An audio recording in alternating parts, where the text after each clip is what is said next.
Hello, good morning, and welcome to another episode of What Do We Do Now?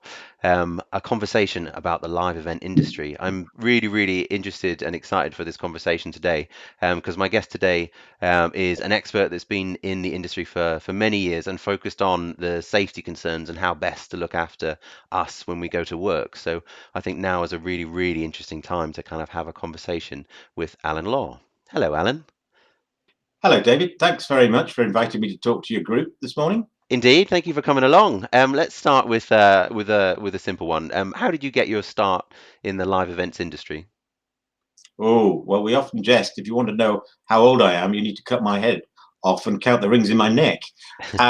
Many years ago, I started in a draping and rigging company, theatrical draping company. Then I moved into venue management at Earls Court and Olympia. I was the technical manager. Way back then, we weren't as a sector taking safety very seriously. And after a number of accidents, two of which were fatal, I was asked to assume responsibility for health and safety across Earls Court and Olympia. Um, Wow. After 6 years, I then moved on to a company called Simons, who was probably the first company that actually had an event safety arm. We were working out of Birmingham. When I was there, I worked on the Athens Olympic Games, so that gives you an indication how long ago that was. I wrote the venue safety management plans and the risk assessments.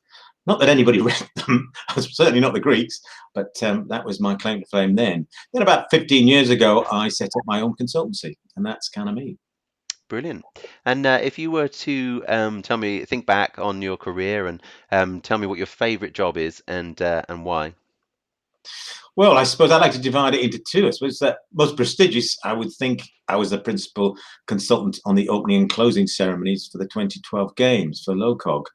But I think the event that most sticks in my mind is the G20 summit many years earlier, which was at Excel, and we had 86 hours to fill event Excel with event infrastructure, 36 hours to take it out. We had 240 odd trucks, all of which had to be tipped, searched, and repacked before they came on to site. And I remember at one point we had 1,200 local crew on site. Wow, that does sound like a fantastic job. There's quite a lot of information I think that we want to kind of try and cover, and we've had quite a few questions that have been submitted. Um, I guess we're going to try and cover as many of answers to some of those questions as we can. I guess one of the first things to say, I think, in this conversation is that it's very much a movable feast. The only thing that we can be sure about as of right now is that tomorrow it will probably be slightly different. Um, but Al, if it's right with you, let's jump into some of the content we want to try and get through today. This is the question I've been asking absolutely everybody. When do you think the live events industry will be getting back to work? Good question, Dave. I think first off, we need to divide our sector up, as indeed the HSE did when they were applying the CDM regulations in 2015. And they divided us into four categories: theatre, festivals and live events, TV and film, and exhibitions and conferences. So, theatres, I reckon, last quarter of this year, assuming some level of track and trace can be put in place, or the government's track and trace to be specific. Festivals and live events, festivals and mass gatherings. Once again, I see last quarter of 2020, we may be able to go and watch the Oxford Street Christmas lights being turned on. Um, Live events, thinking specifically of brand activations, I can see those going live very, very quickly. And just to kind of Um, dig into those slightly, so when you say a brand activation, kind of something a bit more experiential, what is it about the nature of those projects, those activations that mean that they're likely to get going sooner, perhaps, than exhibitions and conferences, for example? Well, I think they work on very short lead times, often 4 weeks. They have small budgets.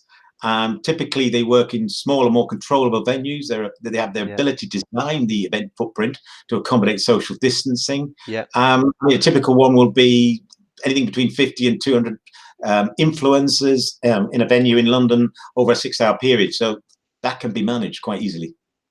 Yeah, so it's the ability to actually control the design, the footprint, the flow, the number of people attending, and how long they're there. It's that kind of bespoke nature of those projects that makes them a little bit more, um, uh, I guess, more controllable and a bit safer for people. But sorry, go on. You said so you've done theatre, we've done festivals and live events. What about kind of TV and film? What do you think about those? Well, we're already back at work, Dave. We, as a company, we have TV film work at the end of this month. We're on site for 19 days. So Brilliant. that's already up and running.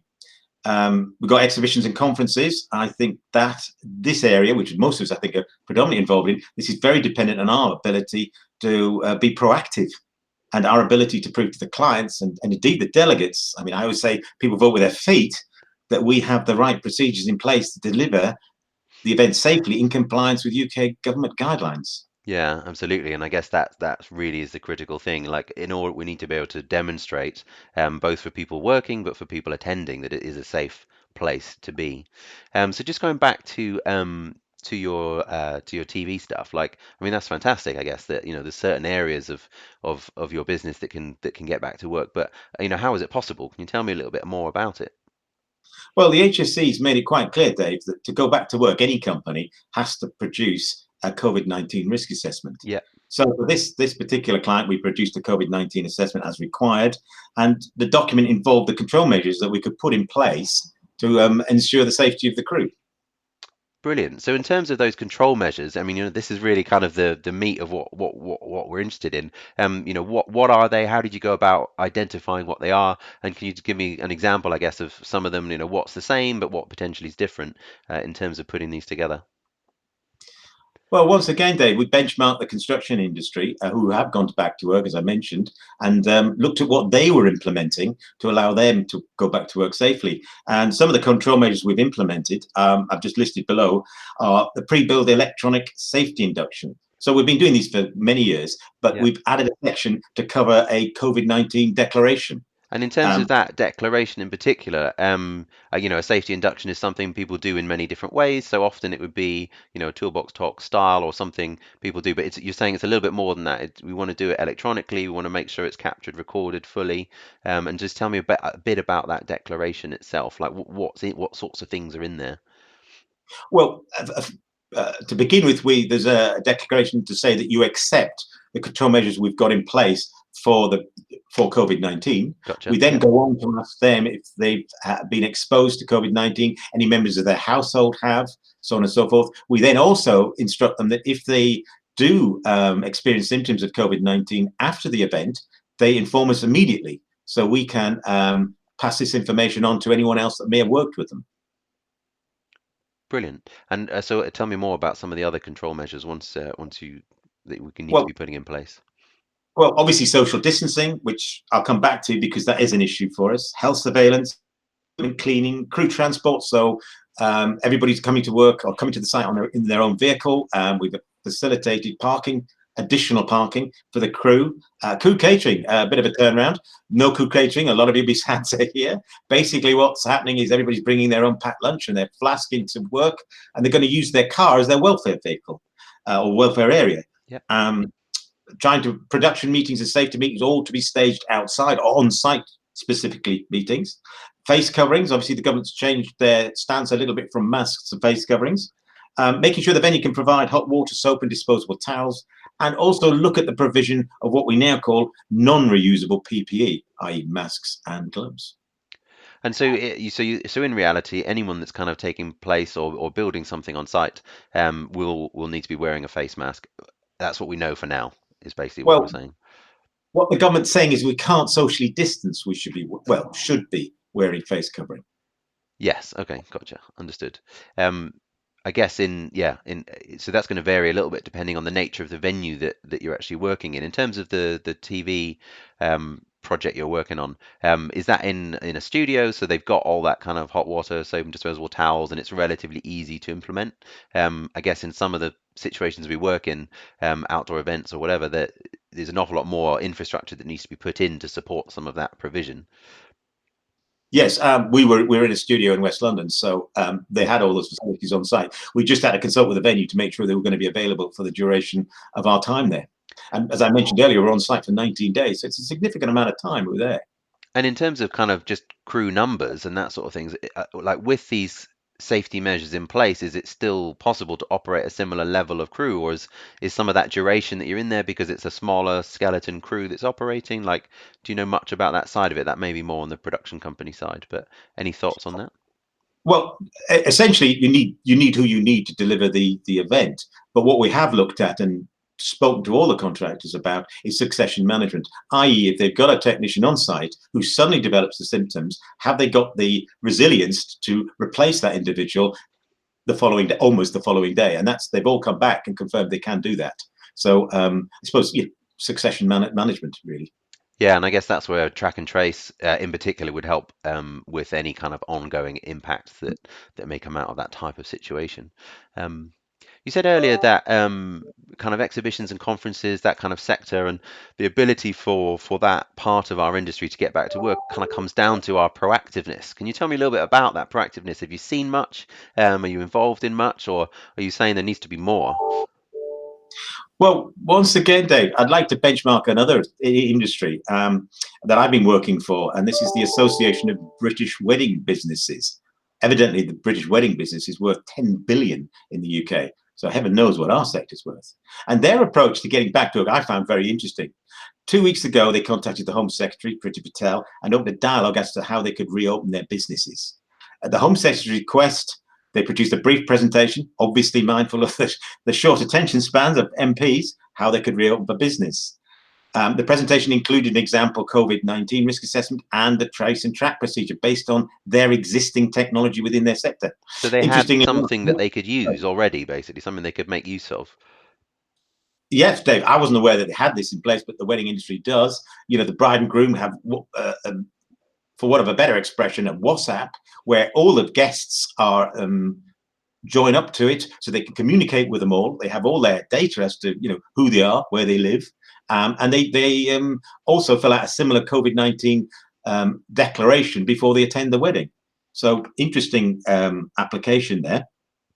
They what I also found interesting was as a direct result of this presentation to the Cabinet Office, guidance headed Coronavirus Outbreak Frequently Asked Questions issued 2 days ago under Section 1.12 asked, can weddings go ahead?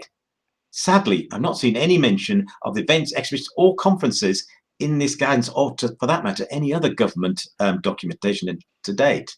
And Gotcha. I So think that, sorry, go on. sorry, Dave, I I think the was most telling thing, Dave, for me anyway, is the Association of British Wedding Businesses was formed 4 weeks ago. So a massive, massive amount of work in a very short period of time done by a relatively small group of people.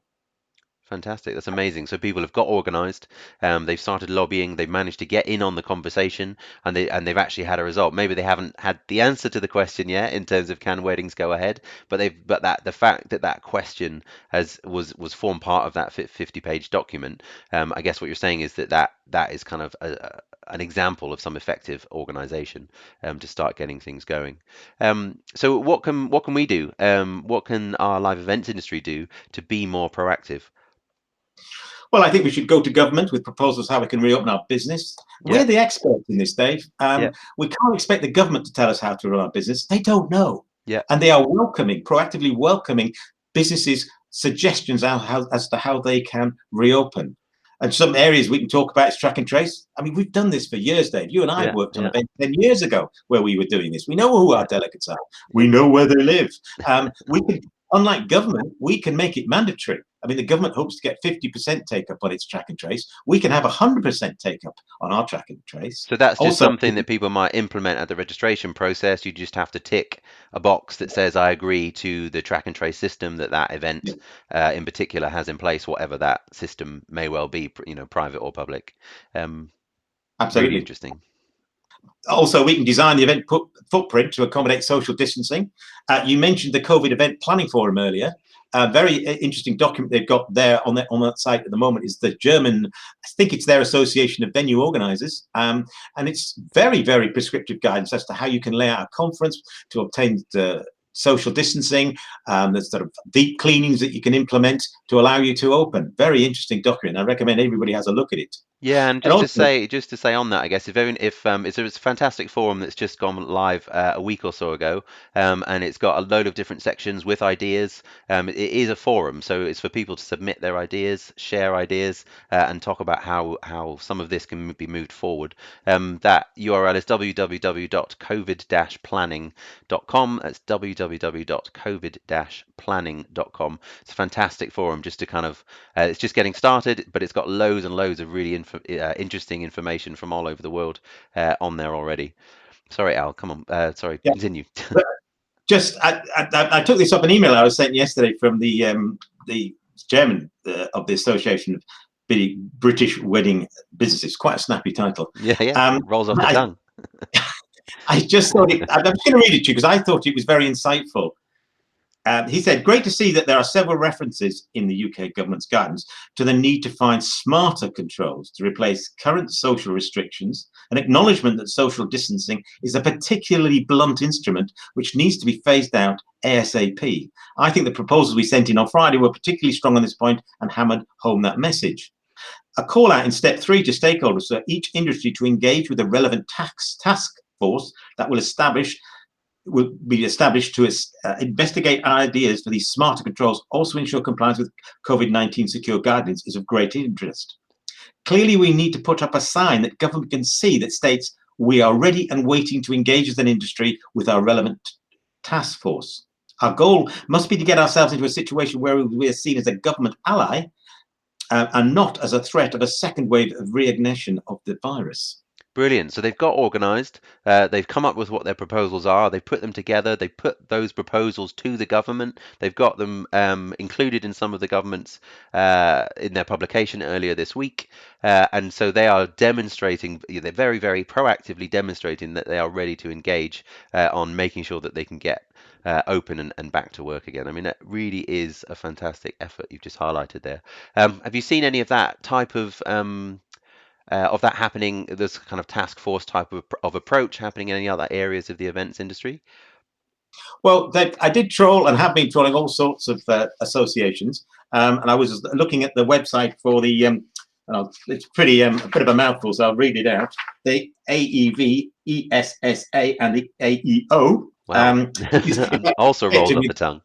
yes, effectively, this is the group that got together to produce the e-guide, which the likes of Excel and Olympia and the NEC Gotcha. followed Yeah. very, very fervently. Unfortunately, I didn't find anything of substance on their sites. However, 2 days ago, the Event Safety Alliance issued their reopening guide, which is a very, very interesting document.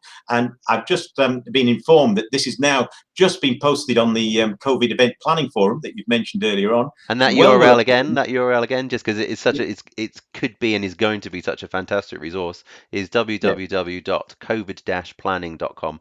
Get on there, register, and kind of get involved in that conversation. There's so much useful information being shared there. Sorry, Al. Yes, I just thought it was a particularly proactive document that gave what we suffered from with government guidelines have been too vague.